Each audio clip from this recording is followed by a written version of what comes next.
بسم اللہ الرحمن الرحیم. اے اہل ایمان، گفتگو کے وقت پیغمبر خدا سے رائنا نہ کہا کرو، انظر نہ کہا کرو، اور خوب سن رکھو، اور کافروں کے لیے دکھ دینے والا عذاب ہے. جو لوگ کافر ہیں، اہل کتاب یا مشرک، وہ اس بات کو پسند نہیں کرتے کہ تم پر تمہارے پروردگار کی طرف سے خیر و برکت نازل ہو، اور خدا تو جس کو چاہتا ہے اپنی رحمت کے ساتھ خاص کر لیتا ہے، اور خدا بڑے فضل کا مالک ہے. ہم جس آیت کو منسوخ کر دیتے یا اسے فراموش کرا دیتے ہیں تو اس سے بہتر یا ویسی ہی اور آیت بھیج دیتے ہیں. کیا تم نہیں جانتے کہ خدا ہر بات پر قادر ہے؟ تمہیں معلوم نہیں کہ آسمانوں اور زمین کی بادشاہت خدا ہی کی ہے، اور خدا کے سوا تمہارا کوئی دوست اور مددگار نہیں. کیا تم یہ چاہتے ہو کہ اپنے پیغمبر سے اسی طرح کے سوال کرو جس طرح کے سوال پہلے موسیٰ سے کیے گئے تھے؟ اور جس شخص نے ایمان چھوڑ کر اس کے بدلے کفر لیا، وہ سیدھے رستے سے بھٹک گیا. بہت سے اہل کتاب اپنے دل کی جلن سے یہ چاہتے ہیں کہ ایمان لا چکنے کے بعد تم کو پھر کافر بنا دیں، حالانکہ ان پر حق ظاہر ہو چکا ہے. تو تم معاف کر دو اور درگزر کرو یہاں تک کہ خدا اپنا دوسرا حکم بھیجے. بے شک خدا ہر بات پر قادر ہے. اور نماز ادا کرتے رہو اور زکوٰۃ دیتے رہو، اور جو بھلائی اپنے لیے آگے بھیج رکھو گے اس کو خدا کے ہاں پالو گے. کچھ شک نہیں کہ خدا تمہارے سب کاموں کو دیکھ رہا ہے. اور یہودی اور عیسائی کہتے ہیں کہ یہودیوں اور عیسائیوں کے سوا کوئی بہشت میں نہیں جانے کا. یہ ان لوگوں کے خیالات باطل ہیں.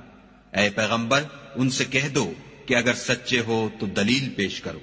ہاں، جو شخص خدا کے آگے گردن جھکا دے، یعنی ایمان لے آئے، اور وہ نیکوکار بھی ہو، تو اس کا صلہ اس کے پروردگار کے پاس ہے. اور ایسے لوگوں کو قیامت کے دن نہ کسی طرح کا خوف ہوگا اور نہ وہ غمناک ہوں گے. اور یہودی کہتے ہیں کہ عیسائی رستے پر نہیں، اور عیسائی کہتے ہیں کہ یہودی رستے پر نہیں، حالانکہ وہ کتاب الہی پڑھتے ہیں. اسی طرح بالکل انہی کی سی بات وہ لوگ کہتے ہیں جو کچھ نہیں جانتے، یعنی مشرک. تو جس بات میں یہ لوگ اختلاف کر رہے ہیں، خدا قیامت کے دن اس کا ان میں فیصلہ کر دے گا. اور اس سے بڑھ کر ظالم کون جو خدا کی مسجدوں میں خدا کے نام کا ذکر کیے جانے کو منع کرے اور ان کی ویرانی میں سائی ہو.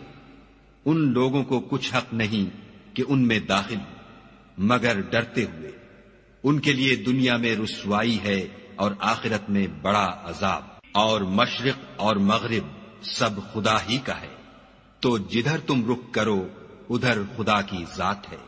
بے شک خدا صاحب وسعت اور باخبر ہے.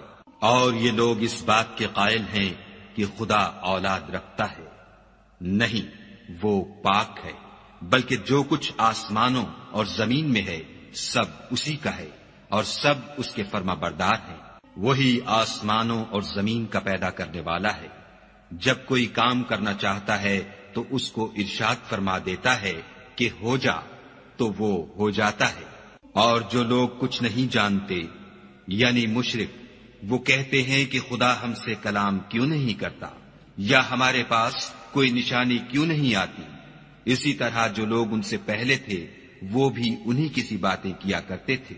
ان لوگوں کے دل آپس میں ملتے جلتے ہیں. جو لوگ صاحب یقین ہیں ان کے سمجھانے کے لیے ہم نے نشانیاں بیان کر دی ہیں. اے محمد صلی اللہ علیہ وآلہ وسلم، ہم نے تم کو سچائی کے ساتھ خوشخبری سنانے والا اور ڈرانے والا بنا کر بھیجا ہے. اور اہل دوزخ کے بارے میں تم سے کچھ پرسش نہیں ہوگی. اور تم سے نہ تو یہودی کبھی خوش ہوں گے اور نہ عیسائی، یہاں تک کہ ان کے مذہب کی پیروی اختیار کر لو. ان سے کہہ دو کہ خدا کی ہدایت یعنی دین اسلام ہی ہدایت ہے. اور اے پیغمبر، اگر تم اپنے پاس علم یعنی وحی خدا کے آ جانے پر بھی ان کی خواہشوں پر چلو گے تو تم کو عذاب خدا سے بچانے والا نہ کوئی دوست ہوگا نہ کوئی مددگار. جن لوگوں کو ہم نے کتاب عنایت کی ہے وہ اس کو ایسا پڑھتے ہیں جیسا اس کے پڑھنے کا حق ہے۔ یہی لوگ اس پر ایمان رکھنے والے ہیں، اور جو اس کو نہیں مانتے وہ خسارہ پانے والے ہیں۔